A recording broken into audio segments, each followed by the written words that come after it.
අම්මා තාත්තා නැද්ද? අපි මේ චන්දනාමලයකට මේ නම්ම තුලත් කරනවා අලුතෙන්. මේ ගෙදර පවුලේ කට්ටියගේ නම් මෙහෙම දන්නවද? ඔව් ඔව් මම දන්නවා. ඔයාලට මොනවද දැනගන්න ඕනේ? මේ තාත්තගේ නම මොකද්ද පුතේ? අපෝජි.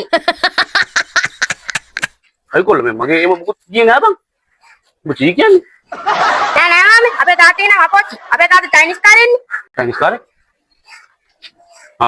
මේ එතකොට පුතේ අම්මගේ නම? අයියෝයි. අයියෝයි. අනේ කොල්ලෝ කොහොමද බං වැඩි කියන කතා කරන්නේ? ඈ? නෑ නෑ මාමේ. අම්මගේ නම ඇයි? ඔයි. අපි චයිනීස් ෆැමිලියන්නේ. ඔව් නේ බං. උඹලා චයිනීස් නේ.